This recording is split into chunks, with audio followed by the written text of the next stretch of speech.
Nephthys, the goddess everyone forgets until they desperately need her. If Egyptian mythology were a royal banquet, she'd be a shadowy figure standing just outside the flickering torchlight, indispensable, yet often overlooked. Her presence more felt than seen. By the way, her full Egyptian name, Nbt Ḥwt, literally means Lady of the Mansion. Quite a real title, though we're not exactly talking about a luxury penthouse overlooking the Nile. Mansion could refer to the temple, the sky, or even the afterlife. A vague address, but then again, mystery is part of her charm. So, if you ever thought your family was complicated, allow me to introduce you to the divine nightmare that was Nbt Ḥwt household, where sibling rivalry escalates into cosmic warfare, and family gatherings involve at least one murder and a resurrection. Let's start with her parents, Gebeb or Geb, the earth, and Nut, the sky. A power couple whose love story was so intense that the gods literally had to break them apart. Their children? A quartet of deities that would put any reality TV show to shame. We have Vizier, aka Osiris, the golden child, king of Egypt, and all around responsible eldest son. Then we have the wonderful Usad, aka Isis, the devoted wife, cunning magician, and mom friend of the pantheon. Then we have Sage, or Sed, the wild card, god of storms, deserts, and bad tempers. And finally, we have the wonderful Nbt Ḥwt, aka Nephthys, the shadowy sister, always caught between royalty and fate. Now, let's address the giant, awkward elephant in the room. Nbt Ḥwt was married to Sage, her own brother. To be fair, Usad was also married to her own brother, Vizier. But before we start judging the divine dating pool, remember that this was perfectly normal in Egyptian mythology and apparently in Egyptian history as well, where keeping the bloodline pure was less about genetics and more about preserving divine power or royal lineage. But here's the kicker. It wasn't exactly a happy marriage. If Egyptian mythology were a drama series, Nbt Ḥwt and Sage's relationship would be the toxic subplot, where one partner is chaotic and destructive, while the other quietly suffers in the background. I guess you can see who is who. Unlike Usad and Vizier, the golden couple of Egyptian mythology, Nbt Ḥwt and Sage's relationship was cold, distant, and devoid of romance found in their siblings' marriage. She wasn't a willing accomplice to Sage's schemes, nor was she his cheerleader. In fact, her loyalty was always divided. A goddess trapped between the forces of order and chaos, choosing her own path in the shadows. If there's one debate in Egyptian mythology that refuses to die, much like Vizier himself, it's the question of whether Nbt Ḥwt was truly the mother of Inpu, aka Anubis. You see, the jackal-headed god of mummification and guide of lost souls is often associated with her. Yet, the details of his parentage are anything but clear. Some texts claim she bore him after disguising herself as her sister, Usad, to seduce Vizier. Others insist he was Sage's son, although that raises the uncomfortable question of how the god of chaos ended up fathering a deity so deeply associated with order and funerary rites. And, of course, there's the possibility that Inpu's origins were simply muddled over time, blending mythological threats into a narrative that shifted with each generation of scribes. You see, the idea that Nbt Ḥwt tricked Vizier into fathering Inpu makes for an intriguing story, but it also seems oddly out of character for her. Unlike Ussad, who was known for her cunning and willingness to bend the rules of magic and fate, Nbt Ḥwt was never depicted as particularly deceptive. Some scholars suggest that this version of the myth arose later, influenced by the growing emphasis on Ussad as the ideal wife and mother. By comparison, Nbt Ḥwt's association with death and mourning may have made her an easy candidate for a more scandalous narrative, one that explained by Inpu, a god of the dead, was linked to both the royal Assyrian family and the more chaotic Setian side of the pantheon.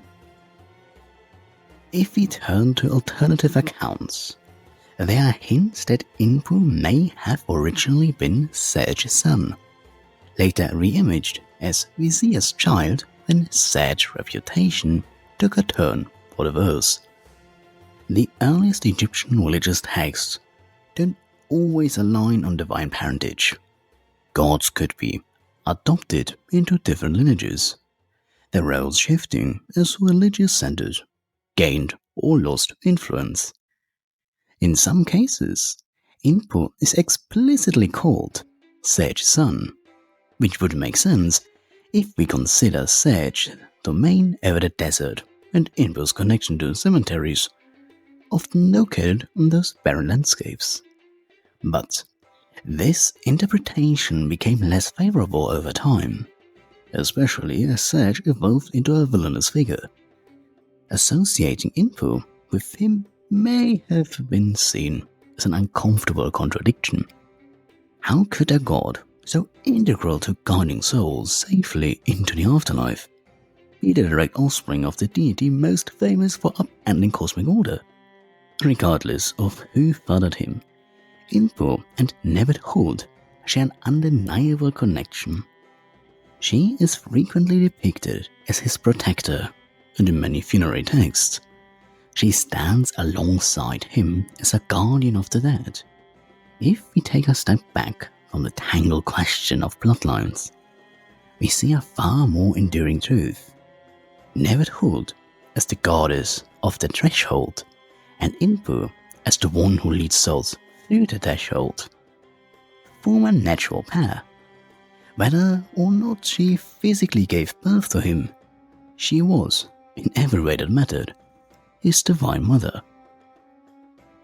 Now, if mythology had a hall of unsung heroes, Nbt Ḥwt would be standing in the shadows, quietly making sure everything ran smoothly, while the louder gods took center stage.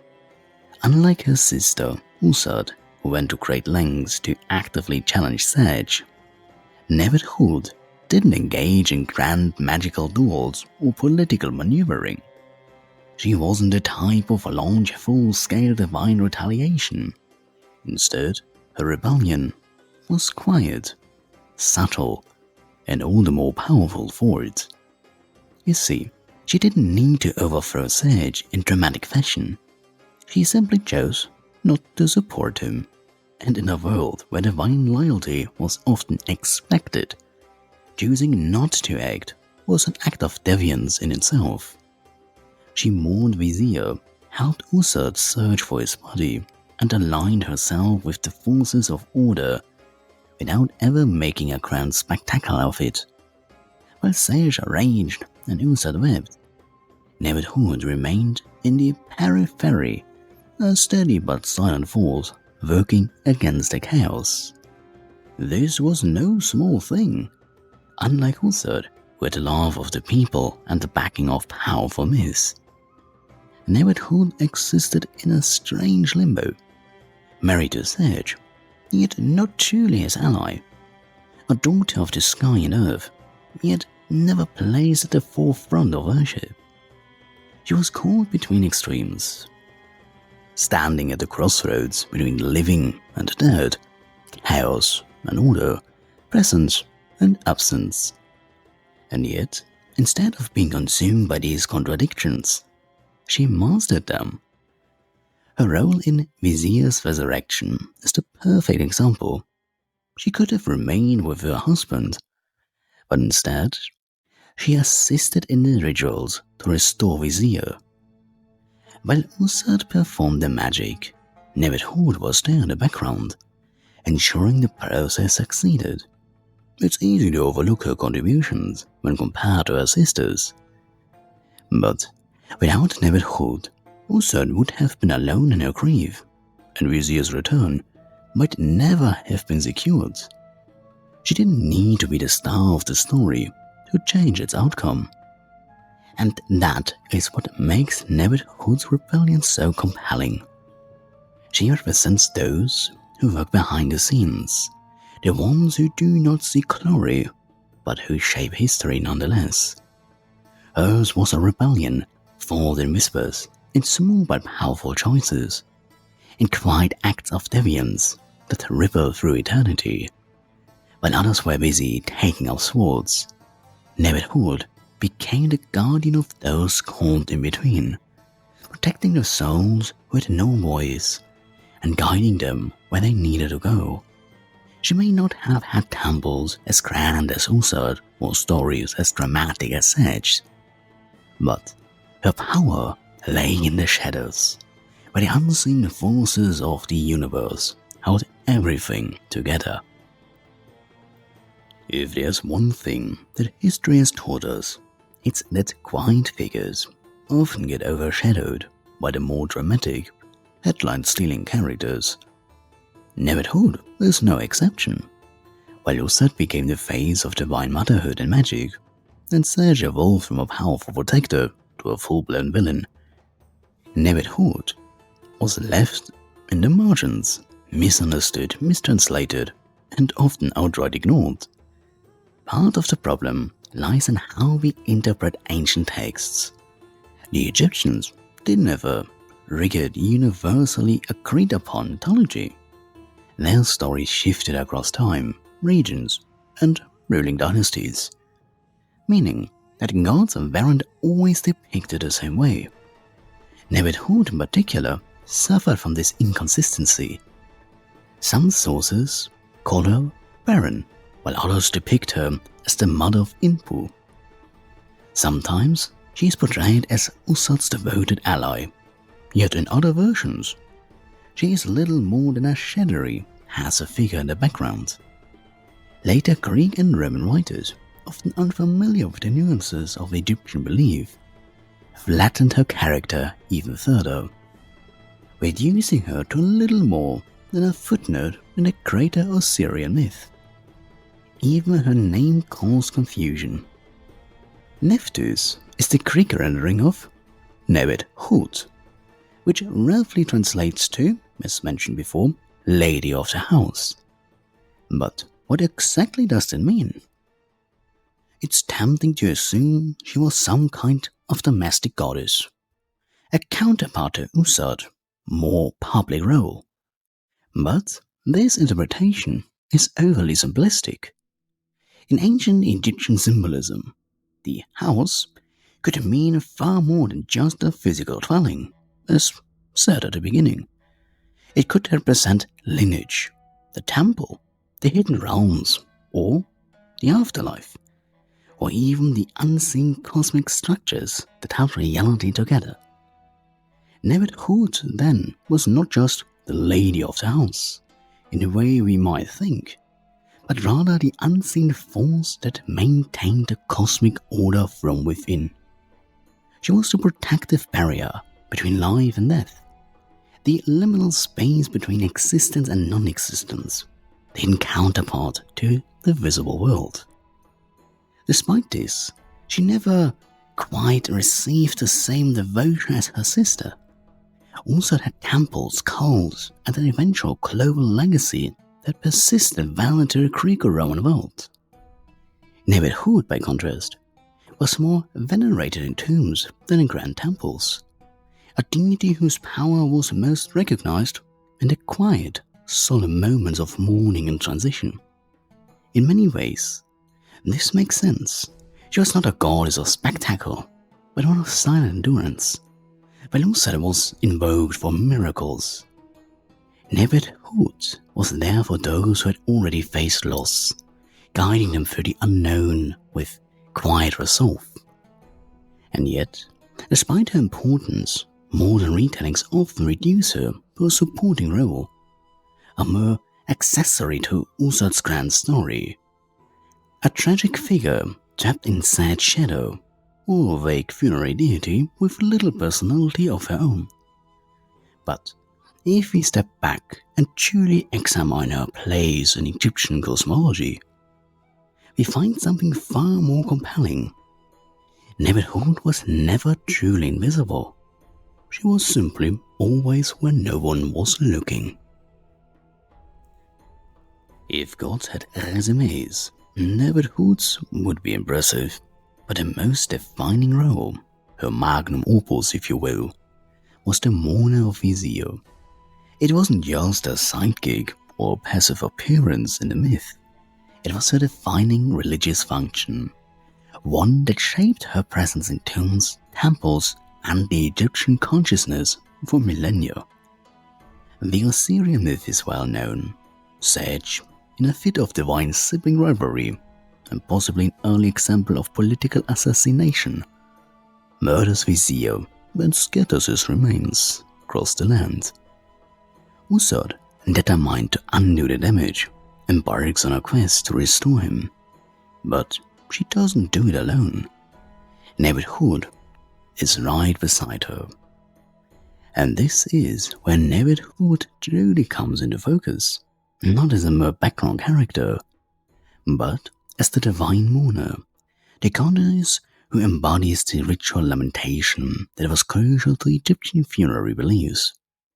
You see, in Egyptian thought, the proper mourning of the dead was not just about grief. It was a sacred act that helped facilitate the resurrection and rebirth. Without the correct funerary rites, a soul could be lost in the dirt forever. And who was there to ensure that didn't happen? The pyramid text and coffin text often mention Nbt Ḥwt alongside Uset as part of the divine duo responsible for resurrecting Vizier. While Uset worked her magic, Nbt Ḥwt performed the lamentation rites, the sacred wailing, the songs of grief that bound the living to the dead and ensured safe passage into the afterlife. She wasn't just crying over Vizier, she was invoking the power of mourning itself, giving voice to the ritualized sorrow that allowed the deceased to transition to the next world. And it didn't stop with Vizier. Her role as the quintessential funerary goddess extended to every soul who passed through the veil of death, the threshold. This is why she appears so frequently in tomb inscriptions and funerary art, often with her hieroglyphic name perched above her head, like an eternal epitaph. She wasn't a goddess of death in the way Inpu was, nor was she a deity of the afterlife like Vizier. Instead, she was the bridge, the guide who helped both gods and mortals make the journey from one state of existence to the next. Her importance in Egyptian funerary practice is seen in the professional mourners, who were often depicted in tombs reenacting the wailing of Nbt Ḥwt and Uset. These mourners, known as the Houses of Nbt Ḥwt, a bit weird name if you know what Nbt Ḥwt means. Anyway, these were priestesses trained in the sacred rites of lamentation. Their purpose wasn't just to cry, but to ritualistically channel the goddess herself, ensuring that the transition of the deceased was properly observed. This was Nbt Ḥwt's power. She didn't need grand temples or legions of followers to cement her place in mythology. She was the voice of mourning, the unseen force that ensured the dead were not forgotten. And in a civilization where death was merely the next step in a long cosmic journey, her role was one of quite enduring significance. If Inpu was the embalmer, Vizier the ruler, and Ma'at the cosmic judge, then Nbt Ḥwt was the unseen presence that ensured the journey went smoothly. He was not the fleshy part of the afterlife bureaucracy. No hard-weighing ceremonies, no thrones, no jackal-headed iconography to intimidate wrongdoers.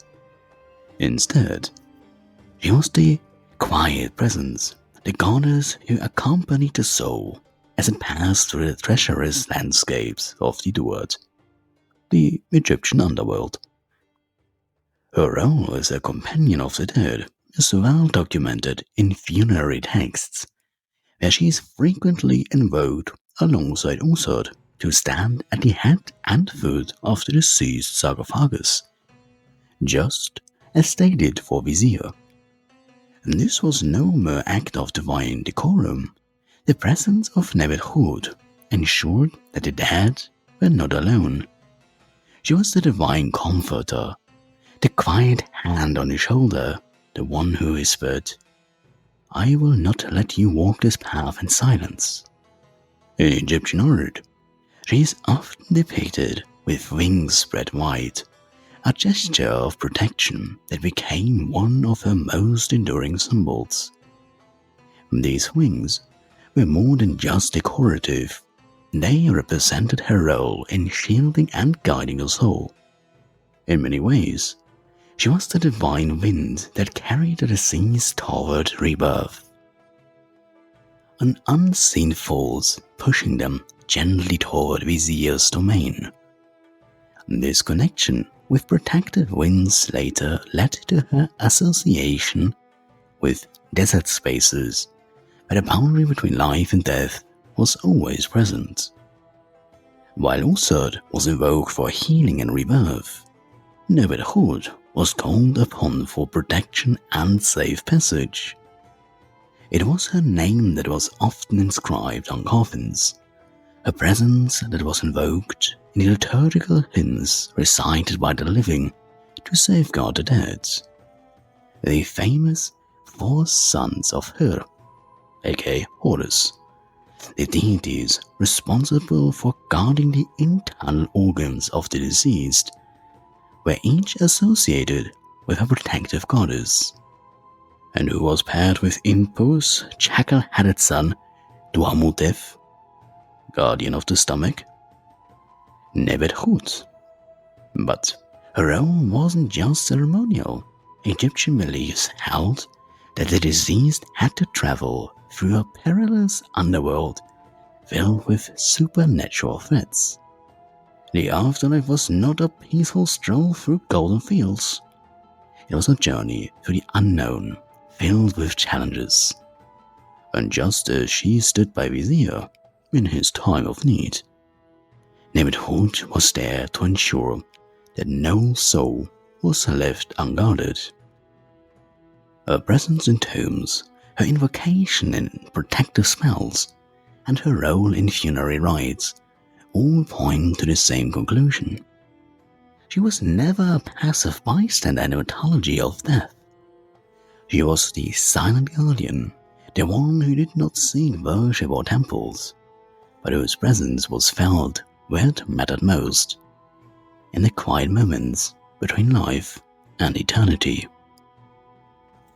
Now, if Egyptian deities were ranked by how much public adoration they received, Nbt Ḥwt would probably be somewhere near the middle. Never a major state cult figure like Amun, but also never forgotten. She didn't have the grand temples of Usod, nor did she command vast priesthoods like Vizier. But that didn't mean she was absent from worship. Quite the opposite. Her presence was deeply woven into Egyptian funerary rites and priestly traditions. often in ways that were more personal than political. Her most enduring religious association was with the houses of Nbt Ḥwt. A little bit weird name, isn't it? Given what Ḥwt means. Anyway, a title given to the priestesses who performed ritual mourning for the deceased. And these women weren't just professional weepers. Yes, that existed. They embodied Nbt Ḥwt herself, their voices carrying the sacred lamentations that guided the soul into the afterlife. In some depictions, two priestesses would take on the roles of Usad and Nbt Ḥwt, standing at either end of the coffin to reenact their mythological vigil over Vizier. Their wailing wasn't just an expression of grief, it was a form of divine magic, a necessary component of resurrection. But Nbt Ḥwt wasn't only present in death rituals. She also had a role in temple rites, particularly those connected to Assyrian festivals. The annual Passion of Vizier, or Passion of Osiris, a dramatic reenactment of his death and rebirth, frequently included Nbt Ḥwt as one of the key figures in the ceremony. Her role in these festivals was to call upon the gods to restore Vizier, a function that mirrored her presence in tombs, where she called upon the gods to restore the souls of mortals. Hymns dedicated to Nbt Ḥwt often emphasize her protective nature, addressing her as the mistress of the house, a title that symbolized both her nurturing qualities and her role as a guardian of sacred spaces. In some hymns, she is described as a goddess of twilight, a liminal figure who exists between night and day, life and death. This poetic imagery underscores her dual nature. She was not simply a mourner, but a goddess of transition, standing at the threshold between worlds. Although she didn't have major cult centers, she was worshipped at temples dedicated to Vizier, Impu, and other deities of the afterlife. Offerings to Nbt Ḥwt were commonly made in the form of funerary inscriptions, prayers, and small votive statues, left in tombs. Her name appears frequently in the Book of the Dead, often alongside Usad, reinforcing her role as an essential guide for the deceased. And then, of course, there was her connection to the sacred boat processions. As a deity associated with both the sky and the waters, Nbt Ḥwt was sometimes invoked in rituals where divine barks were sailed through temple precincts, symbolizing the celestial journey of the gods. This connection with water, combined with her association with the protective winds, gave her an almost elemental presence in Egyptian religious thought, not as a goddess of power or dominion, but as a force of passage, transition, and unseen guidance. In the grand pantheon of Egypt, Nbt Ḥwt was not a deity of conquest or grandeur, but one of presence, constant, protective, and unwavering. She didn't need temples to be remembered, because she was always there where it mattered, in the rituals, in the prayers, in the moments between life and eternity. Nbt Ḥwt may not have been the star of Egyptian mythology, but her influence echoed through art, literature, and religious traditions. Long after the pyramids were built, from her role in the funerary customs to her later reinterpretations in mysticism and pop culture, she remained an enigmatic and essential presence in the Egyptian spiritual landscape. Now, this chapter explores how Nbt Ḥwt's image evolved over time and the ways she was remembered, or in some cases, forgotten by later generations. So, let's begin. When Egypt fell under Greek and later Roman rule, its gods and myths didn't simply disappear. They transformed, adapted, and found new life in foreign traditions. You see, Nbt Ḥwt faced a unique challenge in this cultural shift. Unlike her sister, Usat, who became a favorite of Hellenistic mystery cults, the Isis cult, Nbt Ḥwt was less directly absorbed into the Greco-Roman pantheon. But that doesn't mean she was entirely forgotten. In Hellenistic Egypt, the Ptolemies embraced the Egyptian religious tradition, but often through a Greek lens. Usat, already the more publicly venerated of the two sisters, became the headliner of a widespread cult that stretched from Alexandria to Rome. Nbt Ḥwt, in contrast, remained in the background, a shadowy, almost spectral presence. However, there are indications that she found a subtle role in Hellenistic spirituality, particularly through her associations with mystery religions and the occult aspects of Egyptian theology. One of the most notable shifts in this period was her increasing association with Hecate, the wonderful Greek goddess of magic, the night, and the liminal spaces between worlds. Like Nbt Ḥwt, Hecate was a guardian of thresholds, a deity invoked in moments of transition, especially in rites of death and rebirth. While there's no direct evidence that Nbt Ḥwt was fully synchronized with Hecate, there are indications that her role as a goddess of mourning and the afterlife influenced later Greco-Roman magical practices, where her name appears in spells, incantations, and protective rites. Another potential parallel emerged with the wonderful Persephone, the queen of the underworld, though Usat was more often linked with Demeter, the wonderful mother searching for her lost child. Nbt Ḥwt's connection to death, mourning, and the journey of the soul may have contributed to her subtle presence in mystical interpretations of Persephone's descent into the underworld. Both figures existed on the margins, not fully belonging to the world of the living, yet not completely consumed by death either. So, the Roman period saw further adaptations of Egyptian deities. But by this time, Nbt Ḥwt had largely receded into obscurity compared to the widely popular Usat.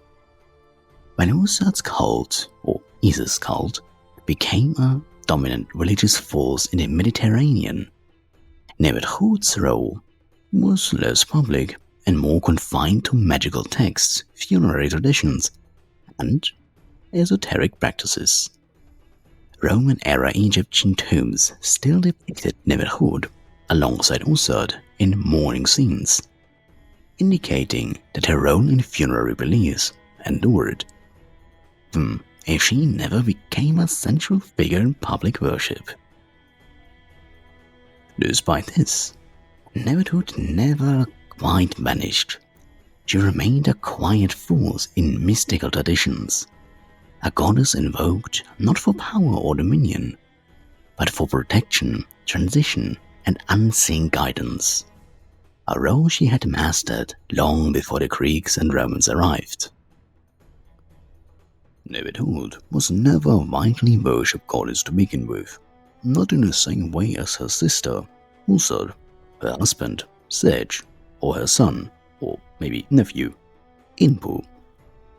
While those deities had public cult centers, temples, and active priesthoods, Nbt Ḥwt remained in the shadows, invoked primarily in funerary rites and temple rituals, rather than large-scale public worship.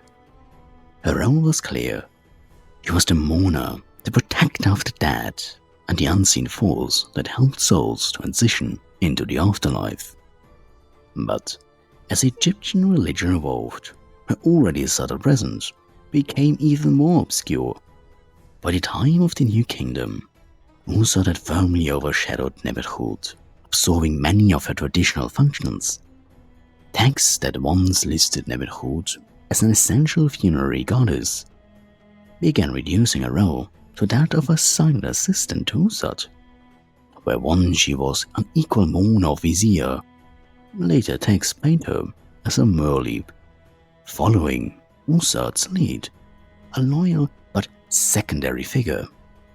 This shift wasn't just a matter of literary emphasis, it reflected a wider religious transformation in Egypt. As Ursat's cult grew, Isis' cult to be more precise, attributes expanded.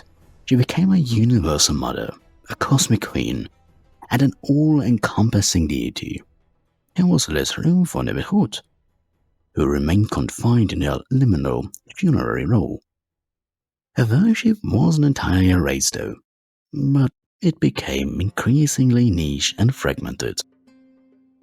By the late period, as Egypt faced foreign invasions and cultural shifts, Nbt Ḥwt had been largely absorbed into funerary magic, invoked more through spells and amulets than through active temple worship.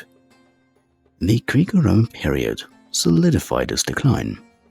Ursat, now Isis, had become an international sensation, while Nbt Ḥwt, now Nephthys, was barely a footnote in religious texts. Even in the magical papyri of the time, she's mentioned only in specialized invocations, often alongside other minor protective deities, rather than as a central figure. But the final blow came with the decline of ancient Egyptian religion altogether. When Christianity, who else, spread through Egypt, the old gods were either demonized or reinterpreted with new theological frameworks. Isis, with her maternal and protective qualities for example, found a new life in Christian imagery, often linked with the Virgin Mary.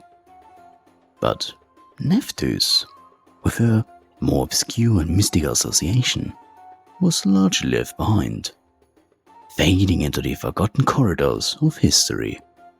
Yet, for those who still sought the ancient mysteries, Nephthys never truly vanished. She lingered in the shadows, much as she always had, quiet, watchful, waiting to be rediscovered.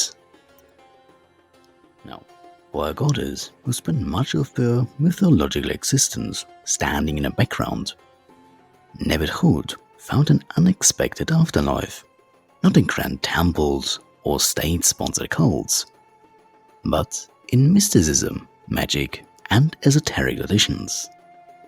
While her sister Ursat became the patron of sailors, rulers, and entire civilizations, Nbt Ḥwt found a different kind of audience, those who sought knowledge of the unseen, the liminal, and the mysteries of life and death. You see, ancient Egypt's spiritual framework was woven with dualities, day and night, order and chaos, life and death.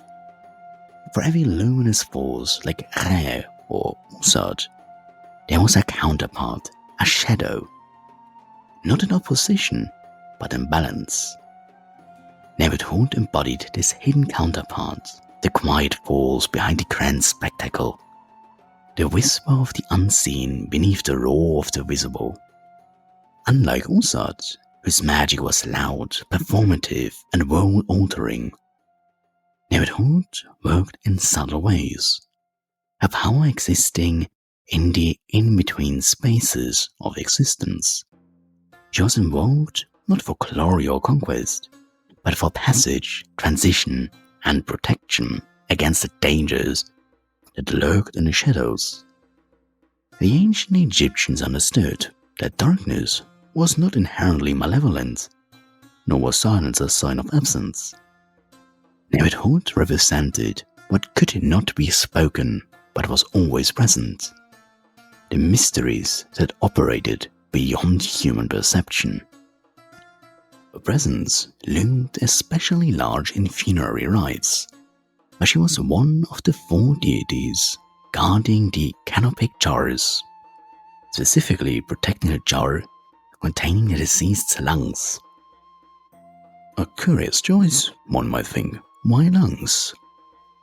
But in Egyptian thought, the lungs were tied to breath, life force, and the ability to speak the necessary spells for safe passage into the afterlife.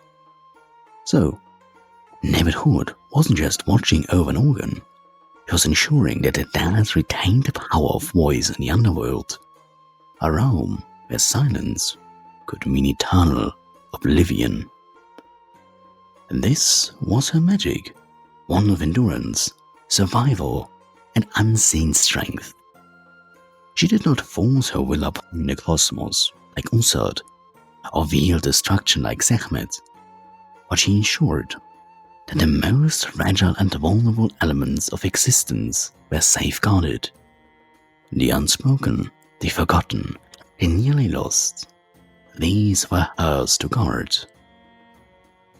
Now, by the time Egyptian religion began merging with Greek and Roman spiritual traditions, Nbt Ḥwt, now Nephthys, took on a more enigmatic role, while Usad, now Isis, was embraced as a universal deity. Nephthys found her way into the mystery schools and occult traditions that flourished in places like Alexandria.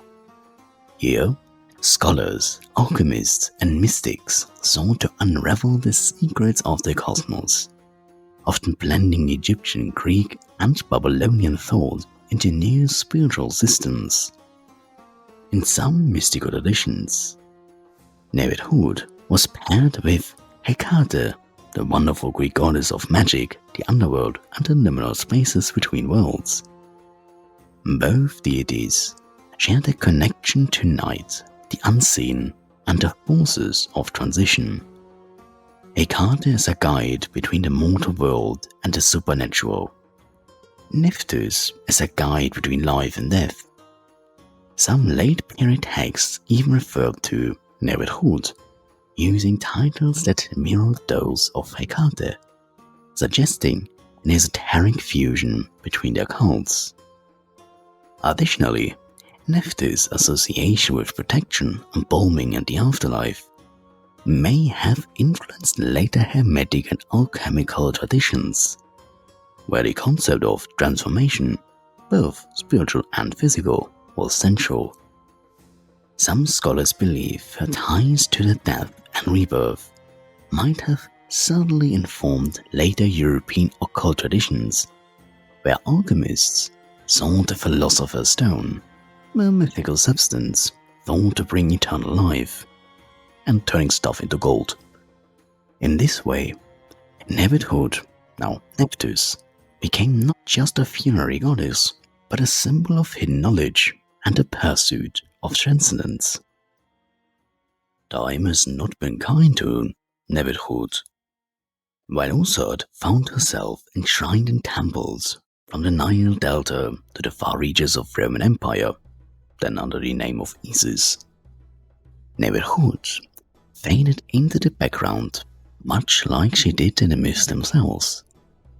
There were no grand cult centers raised in her honor, no sprawling priesthoods dedicated to singing her praises. She was the quiet one, the shadow at the edges of the sacred narratives. And in the march of history, shadows are easily overlooked. But absence is not the same as insignificance. If anything, her subtle presence made her all the more enduring, persisting not through monumental temples or state-sponsored cults, but through whispers in funerary rites, esoteric traditions, and the liminal spaces where the forgotten deities linger. While Usad, or Isis, became the goddess of emperors, merchants, and sailors, Nbt Ḥwt, or Nephthys, remained the goddess of those who existed in the margins, the mourners, the mystics, the ones who knew that real power is not always loud or visible. You see, as the Greco-Roman world reshaped Egyptian religion, Isis' legend expanded. But Nephthys never entirely vanished. She lived on in funerary texts, in ritual incantations, and in the quiet corners of mystical traditions, where those seeking the deeper mysteries of existence found her waiting. Even today, as scholars, practitioners, and spiritual seekers reclaim the forgotten deities of the past, Nbt Ḥwt is re-emerging not as a footnote to greater gods, but as a figure of quiet power in her own right. She was never the goddess of spectacle. She does not demand attention, but for those who look beyond the obvious, for those who listen to the silence and seek wisdom in the unseen, she is still there. Now, power in ancient Egypt was often about visibility, the brightness of Re, the majesty of Amun, the commanding presence of Usat. The gods who shaped the world did so openly, their influence etched in temple walls and inscribed in grand myths. Nbt Ḥwt, however, operated in a realm of subtlety, secrecy, and the unspoken forces that held everything together. She was never the one to sit on the throne or claim divine rulership. Instead, she was the keeper of thresholds, the deity who stood at the boundary between life and death, seen and unseen, known and unknown. This made her essential in rituals, not just for the dead, but for those seeking knowledge beyond the ordinary. Priests and initiates called upon her in moments of protection, transition, and revelation, not to seize power, but to understand its deeper workings.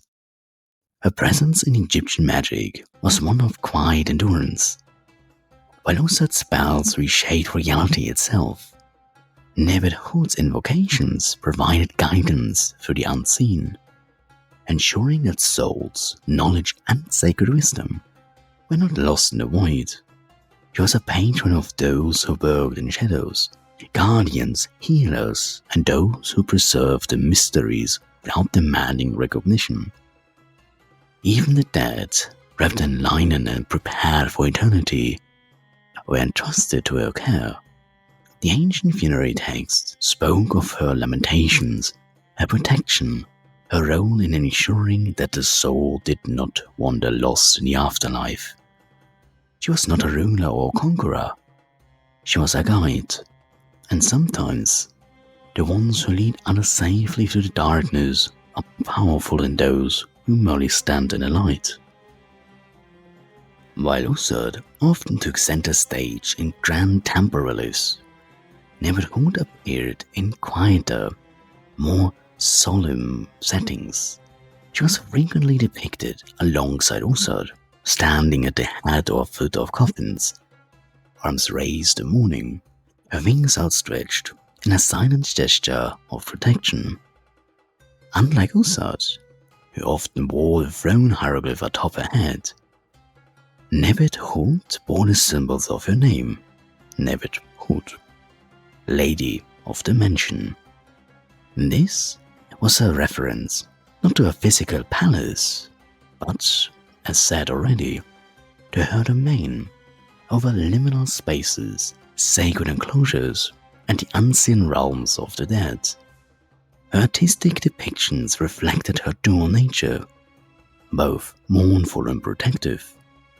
In funerary papyri, she appears weeping over the deceased, yet also guiding their journey into the afterlife. This was not weakness, but duty, the quiet strength of a goddess who stood watch over the departed, ensuring that they were not forgotten. You see, the image of Nbt Ḥwt with falcon or vulture wings also connected her to flight, not as a solar deity soaring in triumph, but as one who moved unseen through the in-between spaces of existence. In some depictions, she wears a long sheath dress, the epitome of Egyptian divine femininity. Yet, her posture always suggests movement, transition, a presence that was never truly still. Even her coloration in tomb paintings hinted at deeper meaning. While Ursud was often painted in lively shades of gold and red, Nbt Ḥwt was sometimes rendered in darker hues, black, deep blue, or the muddied tones of dusk. And this was not meant to imply malevolence, but rather her role as a goddess of the threshold, the veil between worlds, the necessary shadow to Ursud's light. So, Nbt Ḥwt was never the goddess of grand celebrations or elaborate public rituals. Her domain was quieter, more solemn, shrouded in incense and whispered prayers. While Vizier ruled over the underworld and Inpu presided over embalming, Nbt Ḥwt occupied a more intimate, deeply personal space in Egyptian funerary traditions. She was the silent presence at the tomb, the unseen guardian of the dead, the divine mourner whose grief ensured safe passage into the afterlife. Ancient Egyptians believed that the transition from life to death was fraught with danger. Without the proper rituals, a soul could become lost, wandering eternally in the desolate wastelands beyond the Duat. This is where Nbt Ḥwt came in. She, along with Ursud, was invoked as a protector, a comforter, and a guide. The pyramid texts, coffin texts, and later the Book of the Dead called upon Nbt Ḥwt to stand watch over the deceased, shielding them from chaos and ensuring that their soul reaches proper destination.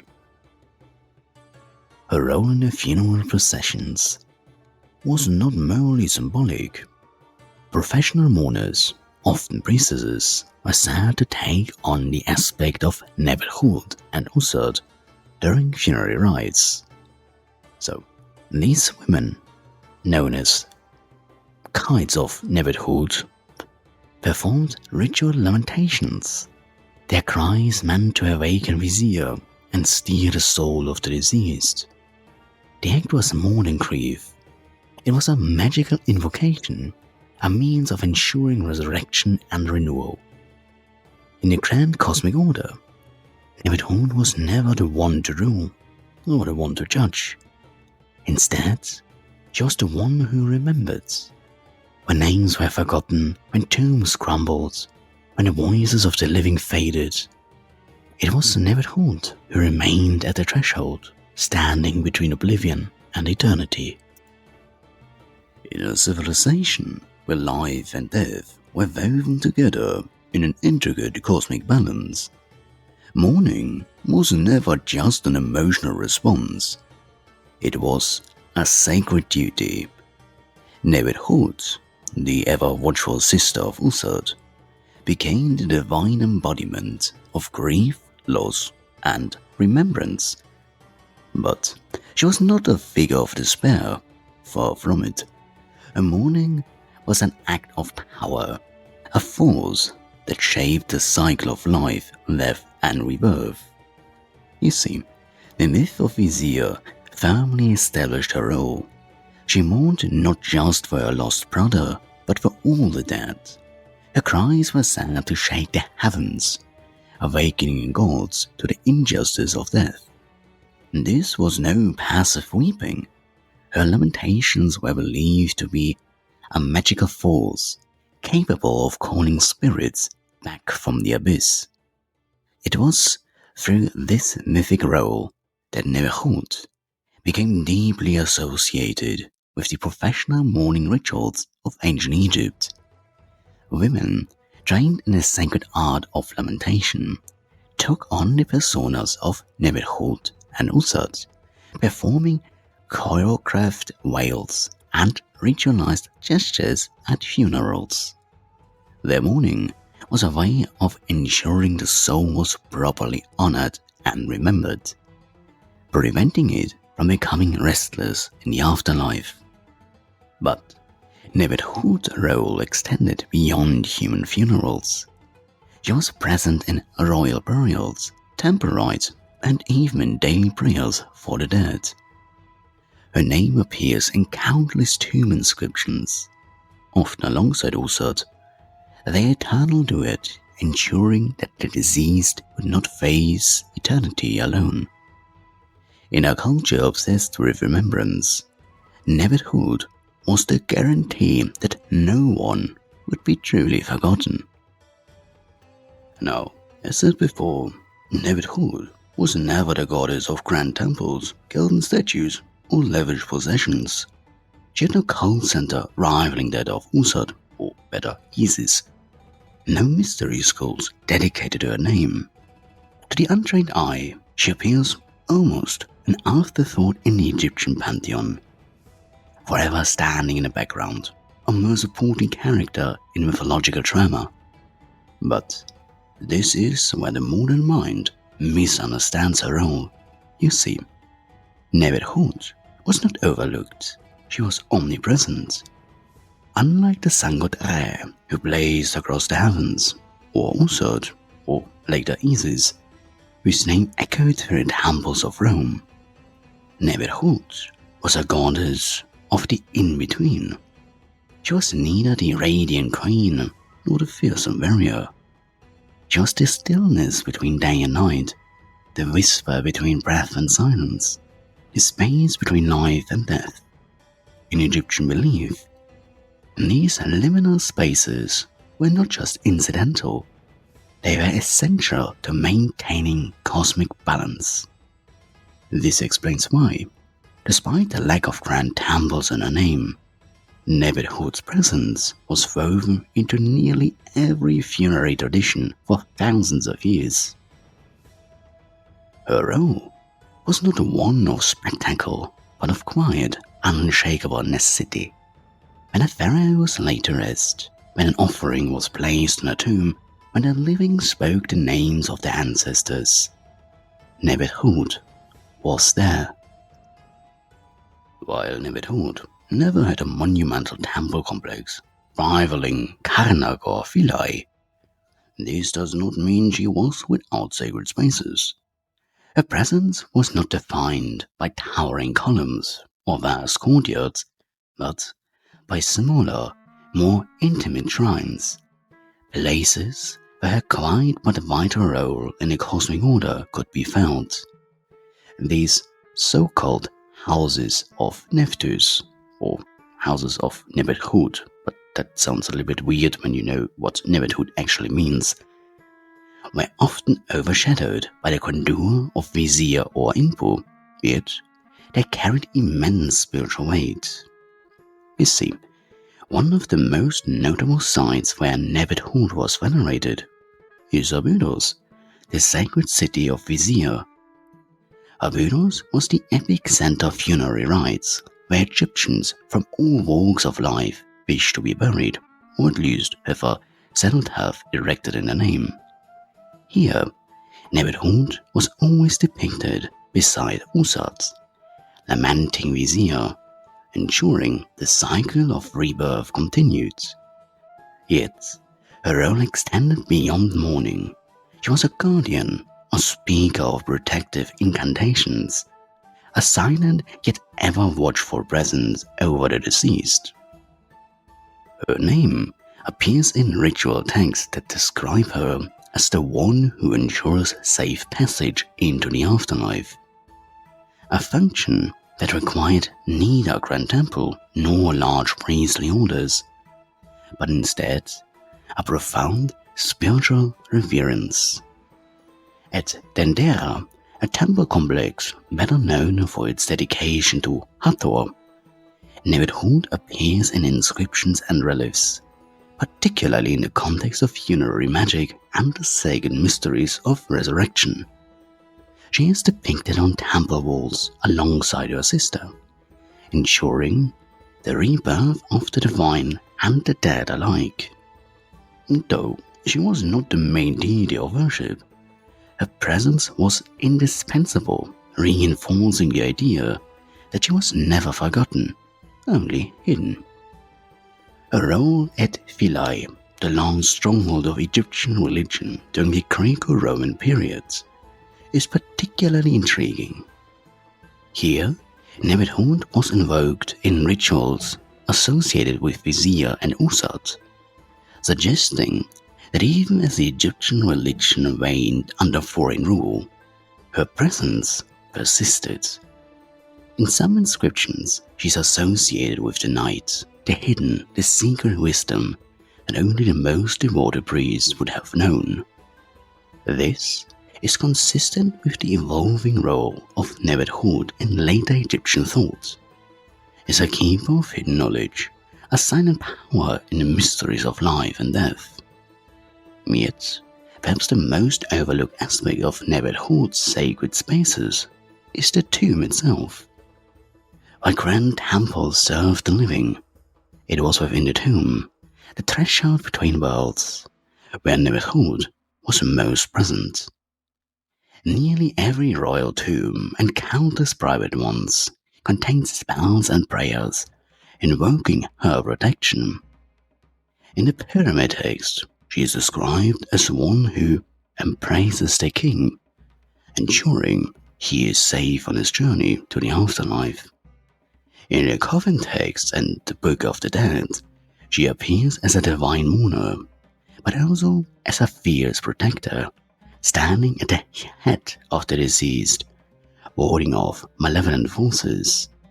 She was, in many ways, the unseen temple woven into the very fabric of Egyptian funerary belief, eternally present without needing a grand physical sanctuary. Her worship, therefore, was never about scale. It was about continuity, about a quiet but unwavering presence. Whether in the hidden shrines of great temples, in the ritual texts of priests, or in the whispered prayers of families tending to their dead, Nbt Ḥwt endured, not as a goddess of spectacle, but as a goddess of remembrance. Nbt Ḥwt is one of the rare deities in the Egyptian pantheon who managed to transcend geographic and cultural boundaries without the need for large state-sponsored call centers. While Usat, later Isis, was actively worshipped across the Mediterranean in the Greco-Roman period, and Vizier, later Osiris, had temples dedicated to his mysteries from Egypt to Nubia, Nbt Ḥwt remained an enigmatic presence, ubiquitous yet often overlooked. You see, she was less of a goddess tied to a specific place, and more of a force, a presence embedded in the very fabric of funerary rites, household rituals, and of course, later mystical traditions. One of the most fascinating aspects of her cultural diffusion is her role in Gnostic and later esoteric traditions. In some interpretations, Nbt Ḥwt becomes a liminal figure, bridging the seen and unseen, the material and the immaterial.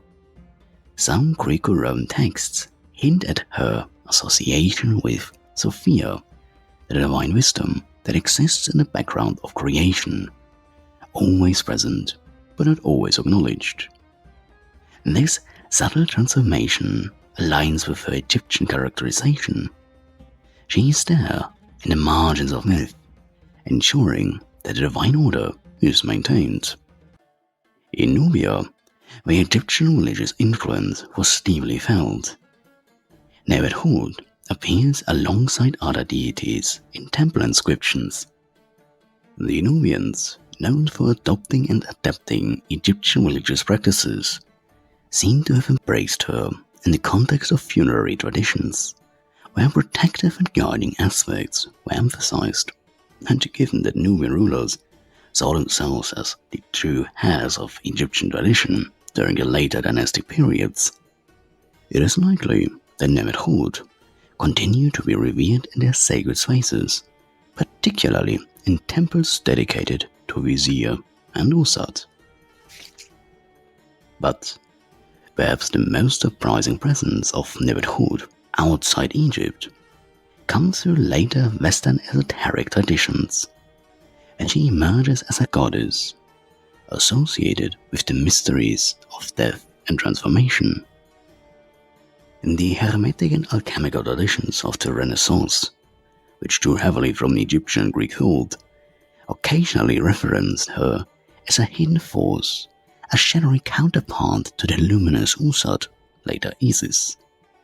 Some 19th century occultists even viewed Nbt Ḥwt as a patroness of secret knowledge, similar to Ḥwt, aka Thoth, aligning her with hidden wisdom, lunar mysteries, and the unseen forces that guide human transformation.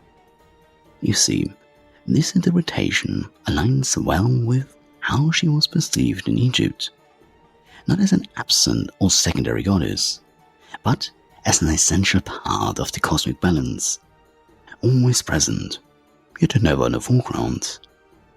While she erected grand temples and international cults of Isis, she was never truly forgotten. Her influence seeped into funerary practices, mystical traditions, and, of course, later esoteric thought, making her a goddess without borders, one who never needed a physical temple because she was already woven in the very essence of life, death, and the mysteries beyond. Now, Nbt Ḥwt was never the loudest deity in the room, as we have clearly established so far. While Usad commanded the spotlight as the Divine Mother and Vizier embodied the Eternal King, Nbt Ḥwt operated from the shadows, watching, waiting, ensuring that the cosmic balance remained intact. Her presence, subtle yet indispensable, extended far beyond the mythological dramas of her divine siblings.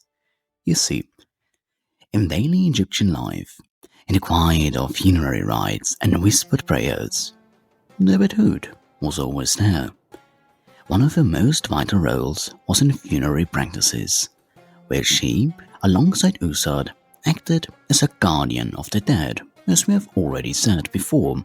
Depictions of the two sisters on either side of Vizier's bier, arms raised in lamentation, were not just artistic flourishes. They represented a fundamental belief. To the Egyptians, death was not an end, but a transition, and Nbt Ḥwt ensured that this passage was not only smooth, but also correct.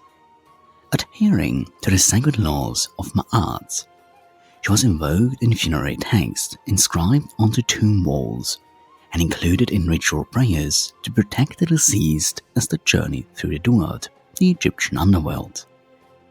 Yet, Nbt Ḥwt was more than a mere guardian of the dead. She was a motherly protector of the living as well.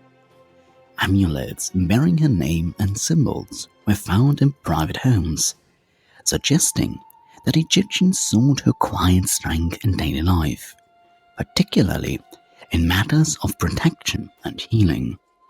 Some texts even imply that she played a role in childbirth, standing beside Usad to ensure the safe arrival of newborns. Another passage, not from life to death, but from the unknown into the world. Now, the annual Osirian festivals also place Nbt Ḥwt at the heart of Egyptian religious consciousness. During the reenactments of Vizier's death and resurrection, priestesses would take on the role of Nbt Ḥwt and Usad, performing sacred laments and ritual wails. Not just acts of mourning, but also of magical restoration. To weep for the dead was to ensure their rebirth, and Nbt Ḥwt, through this ritualized grief, became an agent of resurrection. While the temples may not have rivaled those of Usad or Hathor, Nbt Ḥwt was ever present in the household, the tomb, and the temple rituals of Egypt. She was woven into the daily prayers of the people, not as a distant and unattainable goddess, but as a close and familiar force, one who stood at the edges of life, offering protection, comfort, and an ever-watchful presence. You see, while Nbt Ḥwt never commanded vast temple complexes like Usad, later Isis, or Hathor, her influence was still felt through devoted women who served her, the priestesses of Nbt Ḥwt. Unlike the grand processional rituals of Amun or elaborate temple rites of Re, Nbt Ḥwt's priestesses occupied a more somber and deeply spiritual role. They were the unseen hands guiding the dead into the afterlife, the voices of lamentation, ensuring the soul's safe passage. These priestesses were particularly important in the ritual mourning of Vizier, an annual event tied to the great mystery of resurrection. Just as Usad was the goddess of magical restoration, Nbt Ḥwt embodied the sacred duty of grief. A grief that was not merely personal, but ritualized and powerful, ensuring the continued cycle of rebirth. During these ceremonies, priestesses would perform sacred lamentations, their cries echoing the mythological weeping of Nbt Ḥwt herself. Their role was so vital that some tomb inscriptions described them as the voices of Nbt Ḥwt, those who spoke her words into the mortal realm. Beyond funerary rites, Nbt Ḥwt's priestesses also played a role in protective magic and purification rituals. Some records suggest that the women dedicated to her service assisted in cleansing the deceased before burial, a duty reflecting Nbt Ḥwt's connection to purification and transition. There are also hints that they may have been involved in healing practices, particularly for those who were gravely ill or near death. In this way, Nbt Ḥwt's influence extended beyond the tomb and into the moments when life itself hung in the balance. While fewer records of Nbt Ḥwt's priestesses survive compared to those of Usad and later Isis or Hathor, their presence was undeniable. They stood at the crossroads between life and death, their rituals ensuring that the cycle continued unbroken. They were not just mourners, but custodians of an ancient sacred duty, one that echoed the very essence of Nbt Ḥwt herself. So, while Usad had her solar disk and Hathor her sacred cow, she was often depicted as half cow, half woman.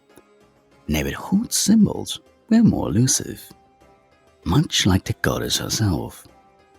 Rather than commanding the sky or fertility, her iconography reflected her nature as a deity of transition, protection, and the unseen.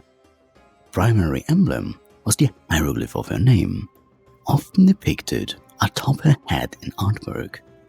It consisted out of the signs for Nephthys or Nebet, meaning lady, and Ḥwt or Ḥwt, meaning house or temple, translating to lady of the house.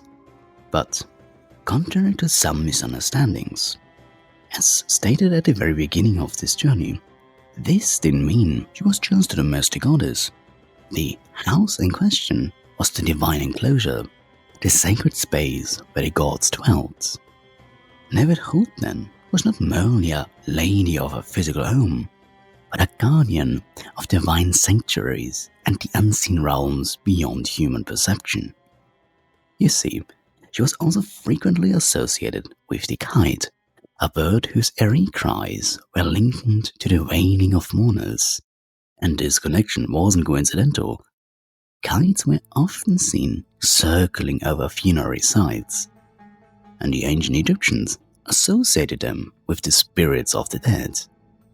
Nbt Ḥwt's link to this bird reinforced her role as a guide and protector of souls, a divine presence watching over the departed as they embarked on their journey through the afterlife. Additionally, Nbt Ḥwt shared an affinity with the jackal, the same animal associated with Inpu. While Inpu was the more recognizable jackal-headed deity, Some texts suggest that Nbt Ḥwt had her own connection to this creature, likely due to her funerary associations. Jackals, after all, were seen near tombs and cemeteries, acting as both scavengers and guardians of the dead. More subtly, Nbt Ḥwt was also tied to the dark waters and the edges of the desert, liminal spaces that mark boundaries between life and death, order and chaos. So, while she was never a chaotic force herself, she existed on the threshold, bridging the gap between worlds in a way few other deities did. Her symbols, then, were not as loud or ostentatious as those of other goddesses, but they spoke volumes. They whispered of protection, passage, and the unseen forces that guided the living and the dead alike. In many ways, they were perfect reflections of Nbt Ḥwt herself, quiet, ever-present, and utterly essential. Well, despite her profound mythological importance, Nbt Ḥwt has never quite reached the pop culture stardom of Ussat, Vizier, or Inpu, aka Isis, Osiris, or Anubis, while her siblings and son or nephew found their way into everything from blockbuster films to video games. Nbt Ḥwt remained largely in the shadows, fitting in a way for a goddess so intimately tied to the unseen and the overlooked. Yet, when she does appear, it's often in an oddly diminished role. Many depictions reduce her to little more than a background character, overshadowed by Ussat's magic or Anubis' brooding presence. Even in modern retellings of Egyptian myths, she is frequently relegated to being just a sister, a supporting character in Vizier's drama, a footnote in the mythology of death. However, there are some exceptions. In literature and film, Nbt Ḥwt occasionally emerges as a mysterious and enigmatic figure. Some works portray her as the secretive keeper of forbidden knowledge, a guardian of lost wisdom hidden beneath layers of myth. Others explore her role as a protector of the dead, emphasizing her connection to Anubis, and her status as a liminal deity who moves between worlds. In fantasy and esoteric fiction, she sometimes takes on a darker, more mysterious persona, associated with hidden magic and the unseen forces that guide fate. So, unlike Ussat, whose magic is well documented and dramatic, Nbt Ḥwt represents subtle power, the quiet force that operates behind the scenes.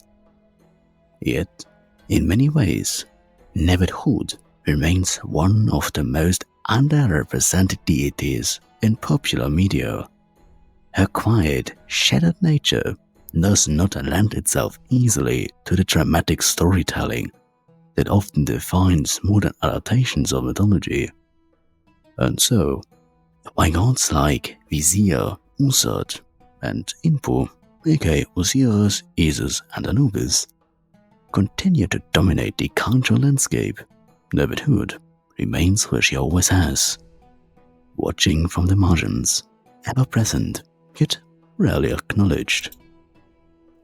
Now, while mainstream culture may have largely overlooked Nbt Ḥwt, she has found a second home in esoteric traditions, occultism, and modern pagan practices.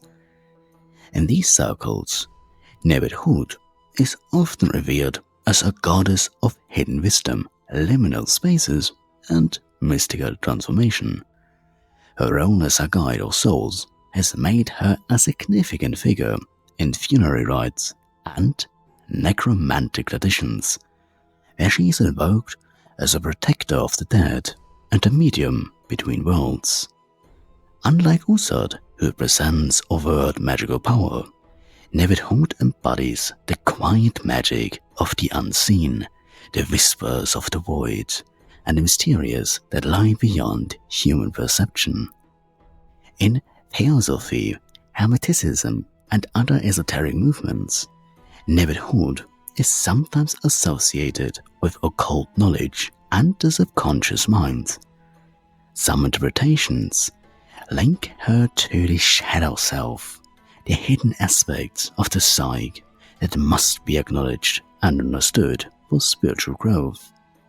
As a figure of mourning and renewal, she represents the necessary descent into darkness before enlightenment. Much like the concept of the dark night of the soul in mystical traditions. You see, modern Kemetic, aka Egyptian reconstructionists, also seek to restore Nbt Ḥwt to her rightful place in religious practice, emphasizing her role as a protector, guide, and bringer of balance. Some Kemetic practitioners honor her as a goddess of transition and transformation, particularly in moments of personal or spiritual change. She is also seen as a deity of protection, particularly for those who feel unseen, forgotten, or lost. Despite her historical marginalization, Nbt Ḥwt has quietly re-emerged in spiritual circles as a figure of deep significance, offering wisdom to those willing to seek it in the shadows. Where mainstream mythology has forgotten her, the esoteric world has ensured that she is never truly lost, only waiting to be rediscovered. Now, this is the most important point of this journey. Nbt Ḥwt has always been a goddess of the margins, of the overlooked, the forgotten, and those who existed in the spaces between. While her more famous relatives commanded the spotlight, she was there in the background, playing a role just as vital, though rarely acknowledged. Perhaps it is this very nature that has made her such a powerful symbol for those who feel like outsiders, for those who do not fit neatly into society's expectations. Nbt Ḥwt offers quiet solidarity. She is the protector of those who grieve in silence, the guardian of the lost, and the unseen force that ensures no soul is ever truly forgotten. In many ways, she is a deity for those who have had to forge their own paths, those who do not seek power in the obvious places, but instead find strength in what is hidden, whether it be through personal transformation, unseen acts of kindness, or quiet resilience in the face of hardship. Nbt Ḥwt represents the power of the unnoticed. Her mythology reminds us that not all strength is loud and not all significance is recognized. She teaches that even in the shadows there is power, and even in the silence there is purpose. The world may forget Nbt Ḥwt, but she has never forgotten the world. Even the quieter deities have so much more depth than they are usually given credit for.